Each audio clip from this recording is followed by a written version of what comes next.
Hello, everyone. You're listening to In the Crosshairs with Raquel Okyay, and today's guest is Richard Nascak. Richard Nascak is a co-founder and co-executive director of Florida Carry Inc.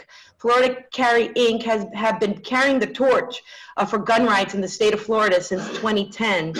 I really appreciate you coming on with us today. I just want to let the listeners or the viewers know that you are a U.S. Air Force veteran. You are NRA-certified RSO and firearm instructor. You reside in Lehigh Acres, Florida. This program is being brought by the Liberty Project, TLBTV. So welcome to my first show, Richard. Thank you, Raquel. It's a pleasure to be here, and thank you for asking me. You're very welcome. So as we spoke about a couple of minutes ago, Rich, what I'd like you to do is explain to the viewers the difference between a semi-automatic weapon and an automatic weapon. And the reason why I'd like you to do that is, well, number one is you know your stuff, and so you're giving us real information that we can all use. And secondly, I think Americans are a little confused. And I think the media adds to that confusion. So we're going to clear the record right here in the Crosshairs. What is the difference between a semi-automatic weapon and an automatic weapon? Well, let's see. In simplest terms, it's the difference between pew, pew, pew and rat-a-tat-a-tat. Okay? Yes. A semi-automatic weapon is a firearm. Let's limit it to firearms. A semi-automatic firearm is one which fires one single round for every individual trigger pull. Okay. Now, so its overall rate of fire is limited to how fast a human can pull trigger. The automatic weapon, in order to be considered an automatic weapon, according to the Army definition of, as a matter of fact, the Army has a definition for assault rifle, believe it or not. And one of the characteristics is that it must have the ability to fire either in select fire mode, which is a burst mode, or fully automatic, which means as long as you hold the trigger down, the magazine will empty and the firearm will continue to fire as long as ammo is present. That is not the case with a semi-automatic rifle. It is not the case with an AR-15. It is not the case with an AK-47. The automatic weapons that are available to citizens in this country are tightly controlled and have been tightly controlled since the 1930s. It costs tens of thousands of dollars and a special government permit in order to own one. So for instance, if I wanted to go to a gun shop boutique and I wanted to buy a fully automatic firearm, I can't just walk into the store and just get that, even though I have a clear criminal background check. I haven't been adjudicated by a judge as incompetent. So there would actually be no reason for me to be prevented from buying any other firearm. But when it comes to the automatic, and that's the rat-tat-tat-tat-tat, so you're pulling down and it keeps firing. That's the real difference between the fully automatic. Some people think the semi-automatic does the same thing. Well, I think it's more of it's an intentional misinformation. Way back in the 80s, a fellow by the name of Josh Sugarman defined an assault weapon for the first time. It was a political oriented type definition. It really didn't have any mechanical characteristics, any rate of fire characteristics. And in one of his books, he quotes, he's quoted as basically saying, yeah, you know, the more confused that people are, the better our chances of getting these rifles off the streets. If they confuse them with machine guns, so, you know, all the better. So he has no remorse about intentionally misleading the public as to what the differences are. But I mean, look, an AR-15, caliber-wise, that's the diameter of the bullet, okay? AR-15 falls between a .22 long rifle, which kids have been using for decades and centuries to plink cans off of fence rails. As a matter of fact, when I was a kid, the carnivals used to have little shooting galleries, and that's what you fired was 22 long rifle cartridges. Okay. Right. But the AR-15 cartridge is .223 caliber, or 5.56 millimeter, depending on whether or not it's the NATO spec. .223. What's a little bit bigger than .223? How about .243 Winchester, which is considered a varmint or predator round for hunting. Right. You can't use them for deer because they're underpowered. And yet, the .243 Winchester is a very, very popular hunting round. It is actually more powerful than the AR-15 round. It has a higher muzzle velocity than the AR-15 round. And frankly, the AR-15 is really nothing more than a scary-looking small varmint rifle. That's it. Right. And that's in common use. So that's what people are using this firearm for a barn. So you have a farm, and you have to protect your fields, and you have to protect your livestock and things like that. So you would want to have a semi-automatic rifle. Sure, absolutely. And down here in Florida, and matter of fact, many of the southern states, we are overrun by wild pigs, wild boar. They are an invasive species. The Florida Wildlife Commission says, if you have them on your land, you can shoot them at will, have a nice time. You can't hunt them on public land, obviously, but on your own private land, slaughter them, do what you want. That's great. Excuse me.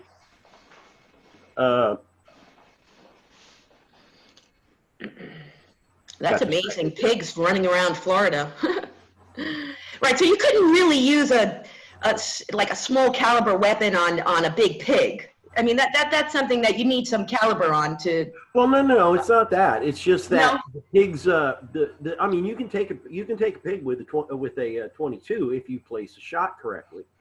Right. The thing about the AR-15, and when it comes to dealing with pigs, is that you need the shot capacity because the pigs don't travel alone; they travel in packs. And if you start shooting at them, you very well may get trampled by them. I mean, they will tear you up. Yeah.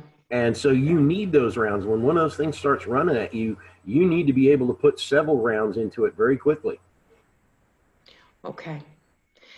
So that makes it, so from our perspective, a lot of the information that has been put out there, you're saying that it's intentional. Oh, absolutely. And I also believe it is too. And I believe that it's to the point where people are just touting points from the anti-gunners. And these points are just simply incorrect. But it's at the point where even if you have a discussion with somebody who believes this misinformation, then we have a very logical answer to it. No, that's actually not true. You can't use a semi-automatic like you do an automatic. So it's the different, just like you said in the beginning, it's rat-tat-tat-tat-tat-tat. So that you're pulling on the trigger and it's shooting, and it keeps shooting until you lift your finger. With a semi-automatic, it's how quick you can pull the trigger. So it's one bullet per trigger. Exactly. Big difference. Oh, absolutely. It's basically the same as if I bought a 6-cylinder Ford Mustang and said, well, it's basically the same as this Shelby 750 or GT 750 Super Snake over here. It's not even in the same class. They look the same. Right. Pretty much. I mean, the basic body style is exactly the same, but it's the power plant that counts. You're not going to take that 6-cylinder Mustang and put it out there on the racing circuit Le Mans. You might very well put that GT 750 out there because it'll probably wipe the track with pretty much anything that's out there. The point is, it's how the thing functions is it makes the difference. And that function, semi-automatic, one shot per trigger pull versus emptying the gun by holding the trigger in, makes all the difference in the world. I mean, that is the defining factor. It's the same defining factor, like as I said before, the Army uses to define what an assault rifle actually is. Right. Very interesting. Here, here the facts are out there, the information is there, and unfortunately, it just hasn't been told. But you articulate it very well. I have one more question on this particular topic, and that is, some people out there are saying, well, people just change semi-automatics to automatics, so we might as well get rid of all of them, so we have no automatics in circulation. What would you say to that? A couple of things. First off, although it's been widely circulated that you can easily change a semi-automatic AR-15 to a fully automatic version, that is completely false. It requires, first off, it requires you to either make or procure a fully automatic sear. Okay, the sear is the mechanical linkage inside the firearm that will either prohibit or allow the bolt to cycle. Okay, the sear interrupts it during in a semi-automatic gun. The sear stops the bolt from cycling, or in an automatic gun, an automatic sear will allow the bolt to continuously cycle. Okay, so you have to have the sear, or you have to make the sear. Second, the bolt itself in an AR-15 is heavier. It's actually milled differently than an M16 or an automatic capable bolt. Now, there's nothing illegal about having an automatic bolt in a semi-automatic AR-15. Matter of fact, mine came with one out of the factory. It's just that the lighter bolt has more metal machined out of it. It's lighter, therefore it can fire faster, and that's what facilitates the automatic function. A semi-automatic bolt will not work because it's just too damn heavy to cycle fast enough. Finally, very interesting. Yeah, I imagine so. I mean, it's already a crime. Well, it's not a crime actually. It's already very difficult to have access to an automatic weapon, like you said, since the 1930s. So well, it's not like any gun owner. There's only been 3 crimes to my knowledge. Yeah. There's only been 3 crimes to my knowledge that have ever been committed with an automatic weapon since the 1930s, and 2 of those were committed by police officers. Wow. Okay. Right. So it's clear. It's clear that it's not the firearms that are causing problems. As you said, when you were a kid, you can go to a festival and you can shoot out of a BB gun, or you can shoot a rifle, and nobody was tearing you down as doing something negative. Well, I do think that we have to combat all of the misinformation. That's what I'm trying to do with this show, for sure. Thanks so much for your knowledge, for sharing with us your knowledge. I want to turn gears now to Florida. So since the Parkland shooting in Broward County, the state legislature just went crazy. They put together a bill in 3 days. They don't read it. They have no hearings. They don't ask experts. They don't, they act on emotion. Something happens and boom, they pass a law. I think that there should be laws put in place to prevent state legislatures from doing things like this, because there are always knee-jerk reactions without an opportunity for our legislators to take a look at the legislation. These are the types of things they don't even read because they don't have time, because they just want to push it through. So I know, like, one of the defining things about the bill that was passed in Florida maybe a month ago now is that they raised the age from 18 to 21 in order to purchase a firearm. That's correct. Yeah. What are your feelings on that in particular? And is there anything in that bill that you think is going to be beneficial to Floridians? Well, the bill is actually an amalgam of, did you watch the process? Did you actually watch any of the committee hearings and all that? I did not. Just a little snippets of it. Okay. The bill was basically, once Parkland happened, okay, it was basically an emotion fest. That's all it was. Yeah. The kids came in, the Moms Demand Action came in, the League of Women Voters came in. Every anti-gun bill that has ever been, and now Florida Carry's been around since 2011. Every anti-gun bill, proposition, idea that I have heard about since 2011 was offered as amendments and legislation after the Parkland shooting. I mean, every one. We're talking about mental checks to buy ammunition. That's... Yeah, oh, yeah. How about minimum age to buy firearms, 25? How about no assault weapons? How about no extended magazines? How about no 223 ammunition? How about I mean, it was ridiculous. It was literally ridiculous. Oh, and of course the big one. Oh, and let's do away with preemption. Let's let all the local governments ban whatever the hell they want because they think it. I didn't even realize that. Without any didn't realize they had a preemption. Yeah. Oh yeah, there was all kinds of propositions during the committee hearings. Right. Most of them got shot down, but the problem is again, what do politicians run on? They don't run on what's right necessarily. They run on what's going to keep them in office. And for those politicians who were in areas that are notably, let's say, bluer than others, you know, they supported gun control, even though, I mean, like, who's it? Representative Carlos Guillermo Smith. He is the representative from Orlando, also self-admitted gay, and was got really involved after the Pulse shooting. Obviously, you know, he's got personal ties there, but he's basically a propaganda mill for the gun haters. I mean, literally you can prove things to him. You can give him the sites, and it doesn't matter. It's la la la la la. I can't hear you because it doesn't match my narrative. It doesn't fit my narrative, and it's sad. Right. It is sad.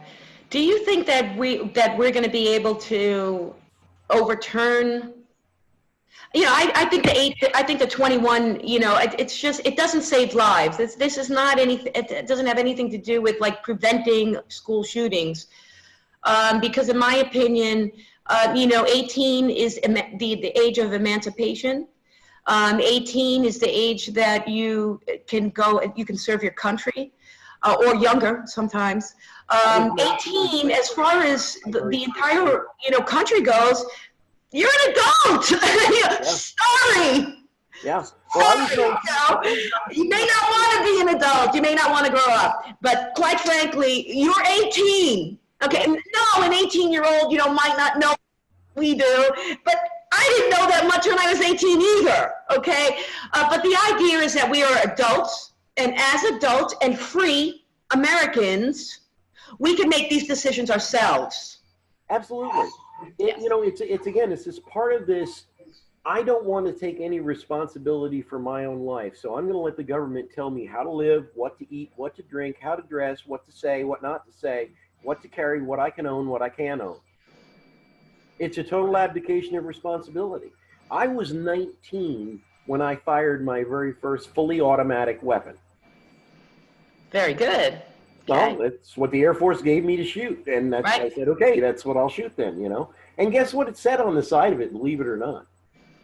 It said AR-15. Was it really? Okay. It was one of the 80,000 AR-15s that the Air Force bought directly from Armalite in the late 1950s, early 60s. General Curtis LeMay, he was commander of SAC for years. He's the one who authorized the purchase. And those 80,000 were the only fully automatic rifles that said AR-15 on the side. This is before Colt got the permission to use the name for the semi-automatic civilian versions. You see? I see. So there's actually two sets of AR-15s you're playing with here. You're playing with automatic AR-15s prior to the military designation M16. But every one of the AR-15s that's out there today is a semi-automatic.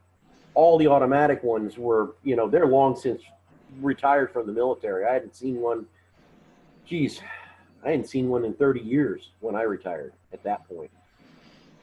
That is very interesting. You know, people don't really understand this, and I think this real negative push against the NRA is also just mind-boggling to me. The NRA really have been around a long time. I did some research on them. They, in fact, helped the United States during World War II and during World War II, protecting and also guarding our military facilities.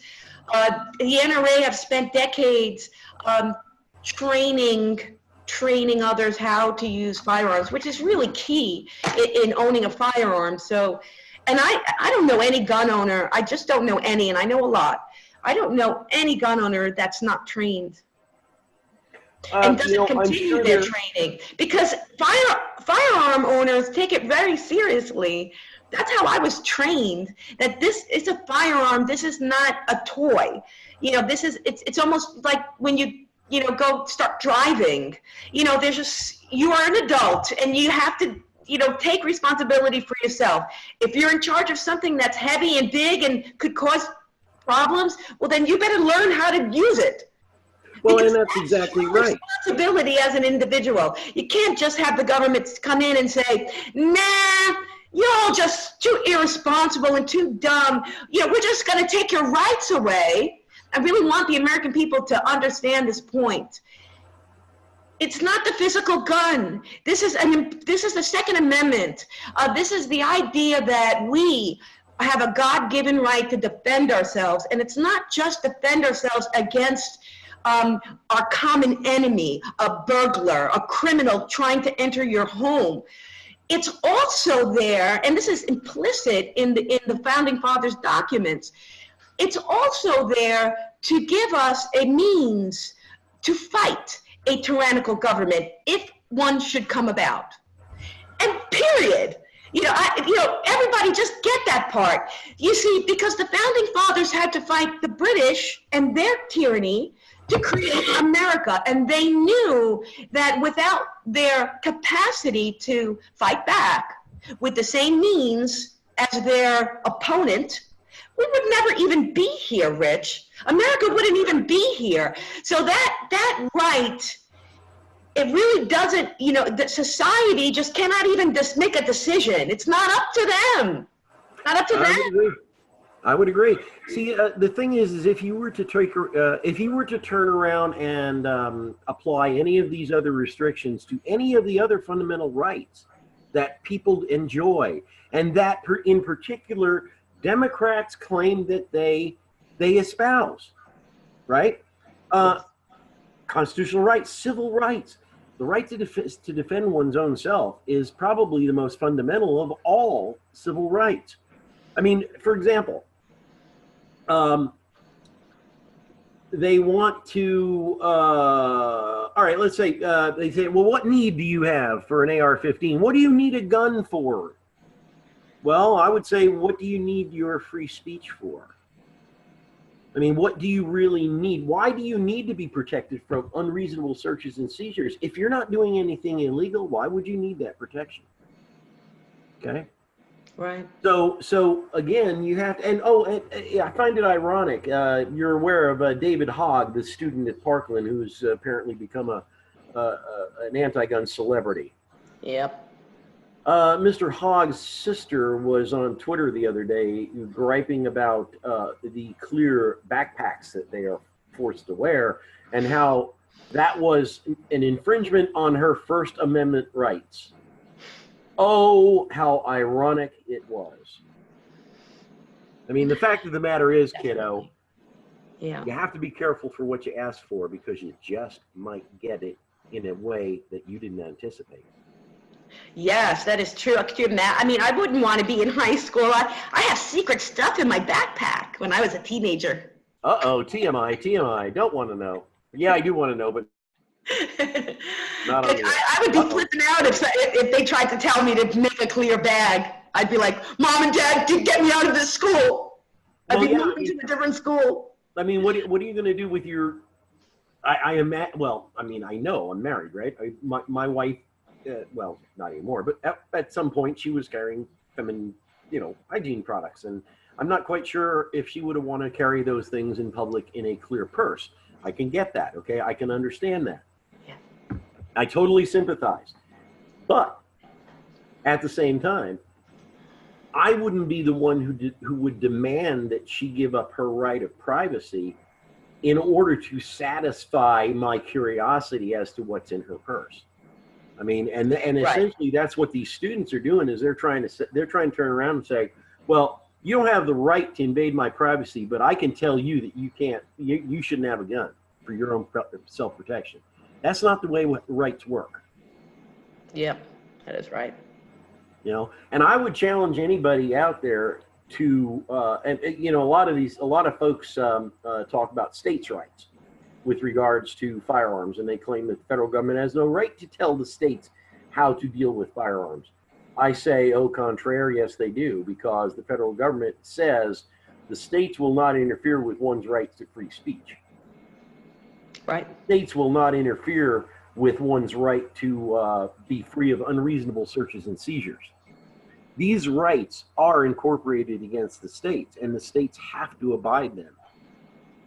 They have to. Yes. It's not a 10th Amendment issue. It really isn't. That's right, because it is true, the states have the right to create their own laws, and that is true, but they can't be they can't be contrary to the Constitution.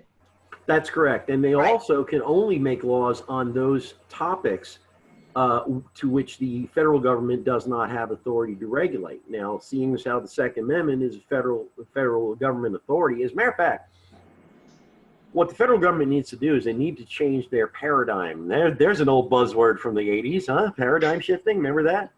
Yeah. Total quality management. I remember that from the Air Force. They were going to teach us how to be better people. And we just wanted to make planes fly and radios work and things like that. Anyway,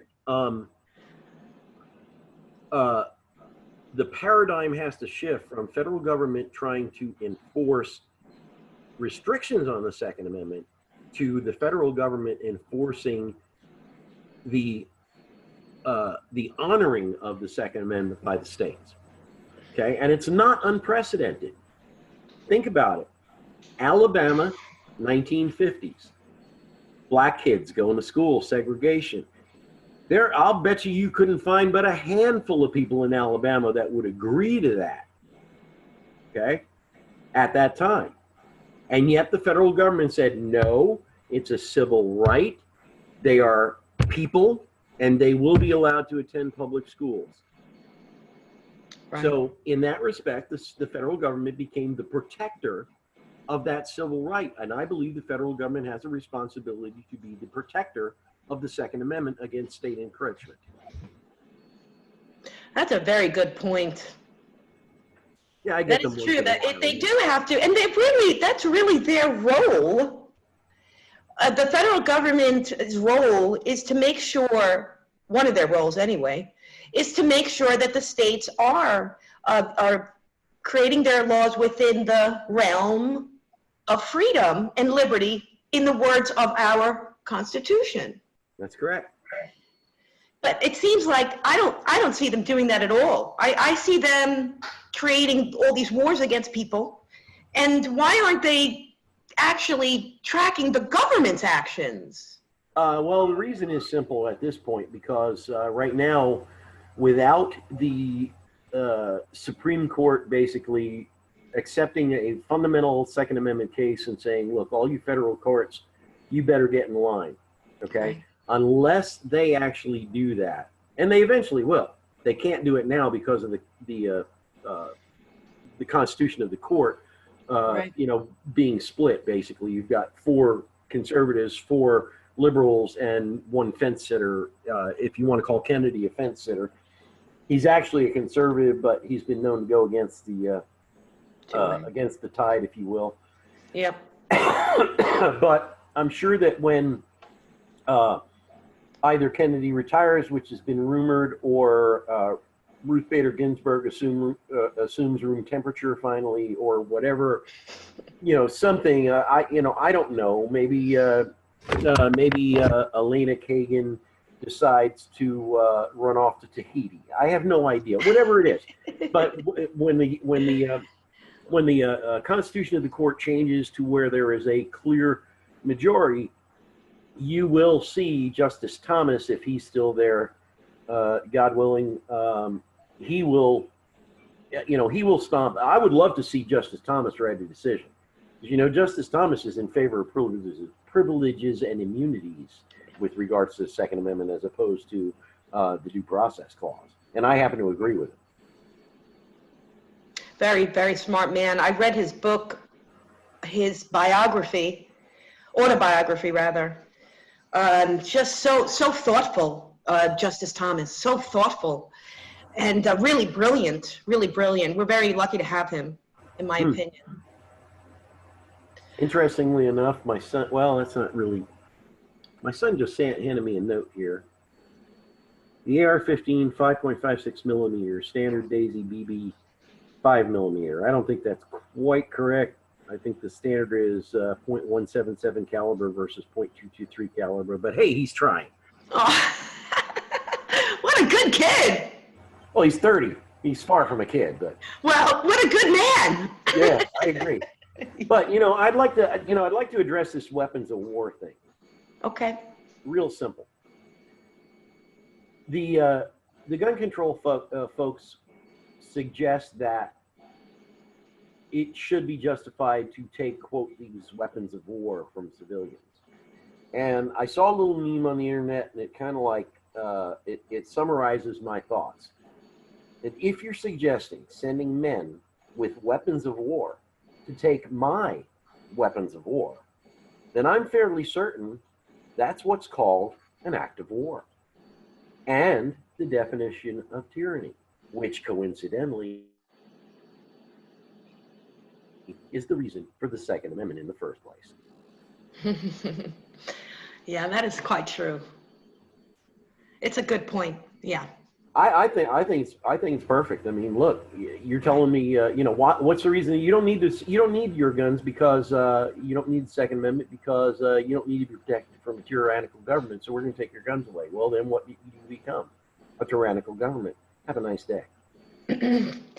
Absolutely. And I do think there's a good amount of them that do have this gun confiscation agenda. They'll say, no, we don't want to confiscate anybody's. They'll say, no. They'll swear it's not about gun confiscation. But you and I both know it is about gun confiscation because in history, we know that tyrannical governments simply cannot, that they thrive in a society that cannot protect themselves. So what they'll do is what despots will do is, they want to move to take away people's guns, and then they have complete control. So you can forget about your First Amendment, you can forget about any of your rights, because if they were to confiscate our guns, we're just sitting ducks. Sure. And we have absolutely no freedom. And the argument is well, you wouldn't be able to fight against the American military anyway. Yeah, I heard that too. As a veteran, I will tell you, I took an oath several times to protect and defend the Constitution of the United States against all enemies, foreign and domestic. Now, I haven't said those words out of my mouth with my hand raised in, 1995, so what, 20 years, 25 years almost? Okay. I still remember them because, believe it or not, it didn't have an expiration date.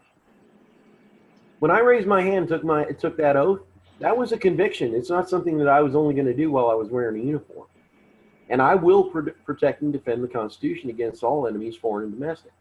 I was fortunate because during my time of service, we could identify the enemy. We knew who the enemy was. It was communism. Communism. It was socialism. It was East Germany. I was stationed in West Berlin during the Cold War. I mean, with the Berlin Wall, the whole bit, the machine guns, I was there when the wall came down. I visited East Berlin. Those people had nothing. The running joke was, East German goes to order a car from the government vendor for his daughter, who doesn't turn 17 for another 10 years, but that's how long it takes to get the car. Right. And so he's in there, finishes up the paperwork, and the East German office administrator says, "All right, sir, your daughter's car will be ready in 7 years on January 16th." And the East German father says, "Will that be in the afternoon or the morning?" And the government official says, "Why? It's 7 years or 10 years from now." He says, "Well, the plumber's coming that day." Right. And that is how socialism is. Yeah. I mean, Everybody's equally poor, and you stand online to get just, distribution, a little milk, a little bread, maybe. It's the same thing in communist Cuba, where my father was born. And he has, he's deceased now, but he loved America. He loved the freedoms in America. And when I was a kid growing up, Rich, my dad had a replica portrait made of the United States Constitution. oh, wow. And he framed it, and it's literally a replica of the United States Constitution. I gotta go get that it's in storage. I gotta go get it in my own house. But when I was a kid, it literally was on my living room wall was a replica of the United States Constitution in cursive writing, and framed. And I read it. Sure. I read it because it was there, and it meant so much to my dad. But coming from a communist country which he escaped and got political asylum here in the States, how he ended up here. But it's atrocious. It's absolutely atrocious. Sure it is. Ain't no freedom. The problem is it's multifaceted. You have now a generation of kids, well, several generations of kids who have been taught in school that America is bad, that we're imperialists, we're all about money, and we don't give a damn about anybody, and we don't care about the environment, and all this propaganda bullshit that they've been, pardon my French. Oh, that's right, we're on Web TV. I can say bullshit, can't I? Editors, beep, okay. Insert. You're from New Jersey, that's why. You have a sign, yeah, right. Insert beep here, okay? In case the guy who's doing the editing is not listening, he's just watching, I'll have a sign that says insert bleep here. No, but I mean, the kids today, we learned, and we learned all the incorrect history, didn't we? We learned, for example, Columbus discovered America. That was the big thing he did. Not slaughtered a bunch of Indians out on the islands and stuff. I mean, I don't know. Look, whether it happened or not, it doesn't matter to me, because ain't nobody alive today was there then. And I'm not, I mean, I don't get it. You know what I'm saying? It's the same thing.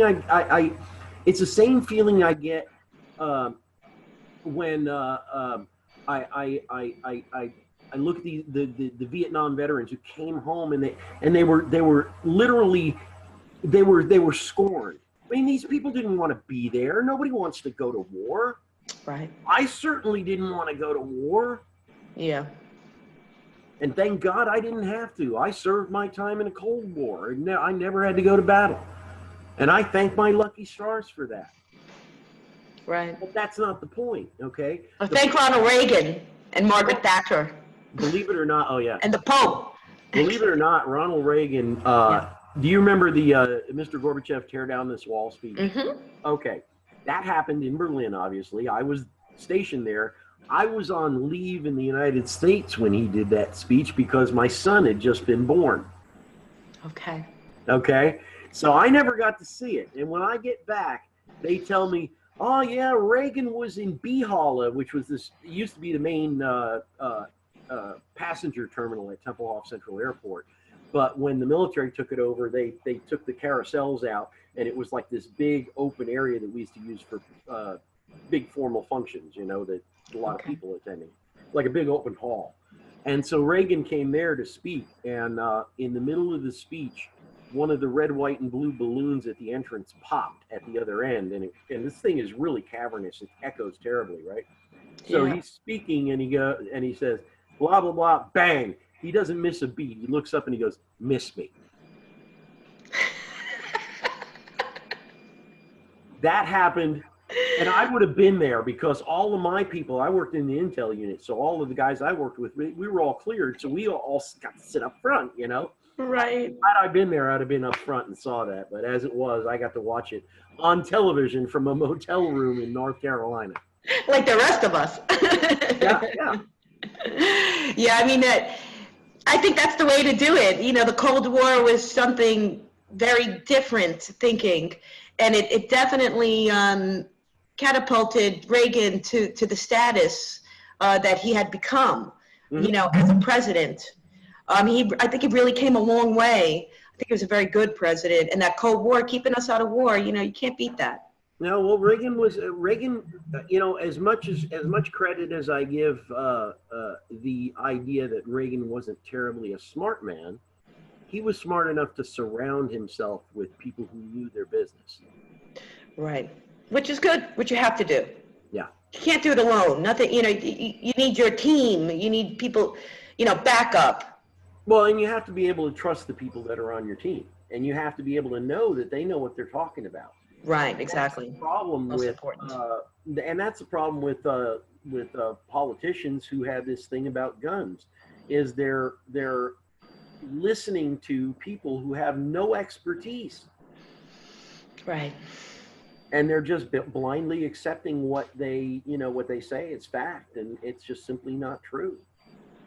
That is right. And I'm gonna leave off the show with that point to the public.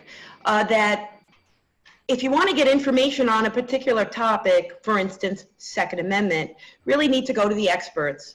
And it's not because, it's not for a skewed viewpoint. It's just simply for the truth, because the experts are the ones that have studied this issue, that understand the dynamics, understand that I think you told me 30,000 gun laws on the books. They don't save anybody.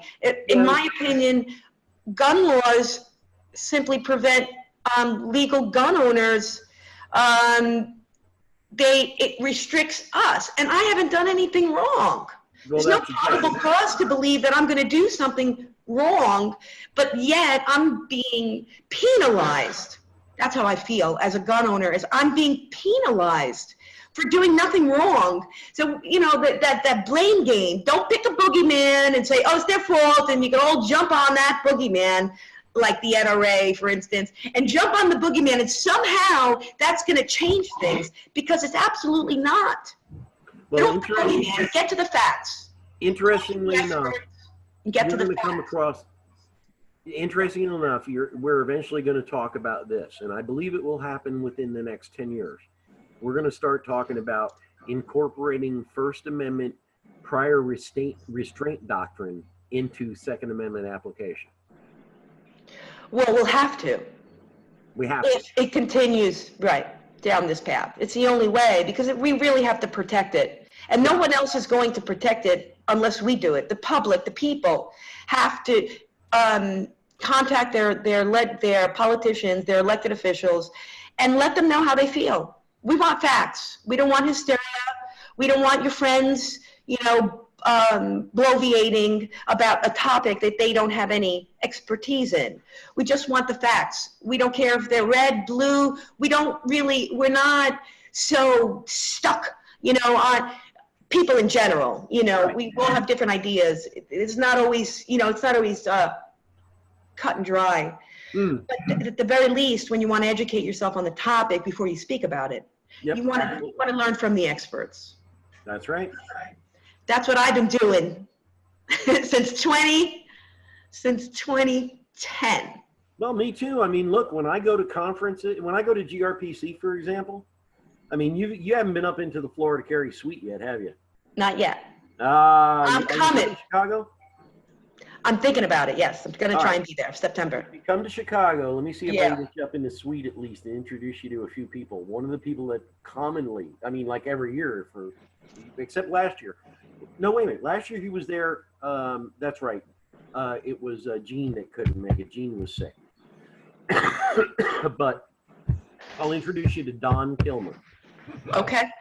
Don Kilmer is the attorney who argued Peruta in front of the Ninth Circuit out in California.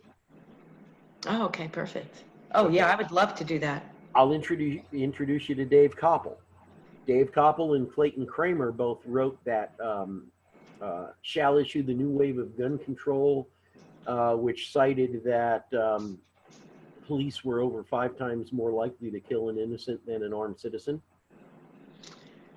I've read a lot of Koppel stuff. Yeah. Koppel was up in our suite last year, and Koppel and I talked about the First Amendment doctrine. He seems to think that prior restraint doctrine is already moving into the Second Amendment arena. Because, you know, they talked about, like, for example, Posner in the Ezell case, Ezell versus City of Chicago, is I think a 2012 case where Chicago forbade target ranges, you know, shooting ranges. Okay, right. And they were sued because, well, basically the city's attitude was, all right, we'll allow ranges, but we'll make it so onerous. There's no put one within like 10 miles of a school. Well, where the hell in Chicago is not 10 miles from a school, right? Right. Okay. So, and basically in the court, the city's attitude was, well, they can go practice it outside the city of Chicago. They don't need to be able to shoot inside the city limits. And Judge Posner, who is no friend of the Second Amendment, by the way, Posner's a liberal judge, but he was reading Heller for what it was. Posner turned around and said, no, we don't tell people that they don't have the right to constitutional rights just because they may be able to practice it outside the city limits. Right. Okay, that's not an excuse, and he actually invoked the First Amendment. He also talked about this sliding scale of scrutiny. When a gun law is challenged in court, for example, the court has to decide at what scrutiny level it's going to review the challenge. According to McDonald and Heller, both those Supreme Court decisions, that scrutiny level has to be enhanced scrutiny, which means it either has to be intermediate or strict scrutiny. It can't be rational basis. Rational basis scrutiny, right. If the government wants it, generally they'll get it, okay? Intermediate scrutiny means if the government wants it, they have to show where it's actually going to be accomplished. And it can't be so, you know, so overbroad that it just sweeps up the entire right. And then strict scrutiny means the government has a real burden of proof. Okay? You know, in the state of Louisiana, what Louisianans did, I think it's been about 3 or 4 years already, they made they put a proposition on the ballot so that the idea was to force the Louisiana Supreme Court to look at Second Amendment issues with strict scrutiny. Yes. Strict scrutiny. And so it was on the ballot that election year, and they got like 76% of Louisianans voted for it. Strict scrutiny. I thought that was awesome. Well, it's something very proactive. Excuse me one second.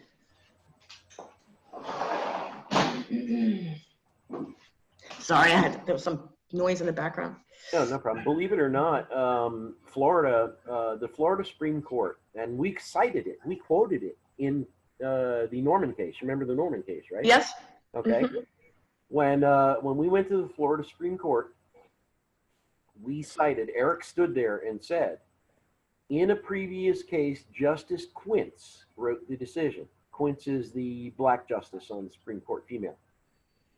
Justice Quince wrote in the decision that when it comes to fundamental rights, in the state of Florida, all fundamental rights shall receive strict scrutiny. Oh, good.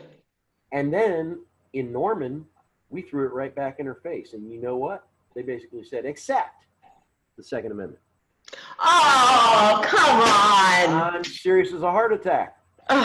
They adjudicated Norman under intermediate scrutiny, and really not even under that. It was rational basis. They just called it intermediate scrutiny. I can't wait until the end of the year and these justices are gone. Are you all appealing that this, is there another, are you guys moving in another direction? No, that case is done. That was done. Supreme Court, they denied cert, it's done. There's nothing They we can do. denied cert. Okay, fine, gotcha. Yeah.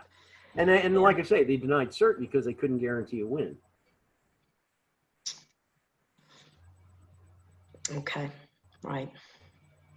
What a shame, but these laws are, you know, I'm glad that we're talking about it, and I'm going to be talking about this every single week, once a week on a 30-minute web TV show, and that's with TLBTV. And I'm very excited. This was our first show, and I'm so glad to have you, Richard. And so nice to talk to you. Thanks for all of your information. You're really, it's for everybody to listen and watch and learn the true facts. So this is awesome. Well, my wife calls me a fountain of useless information, so. You are! Yay, I agree with her. All right. White Castle too. Just want to thank you again for coming on, Rich, and then we'll be back in 1 week with In the Crosshairs with Raquel Okyay.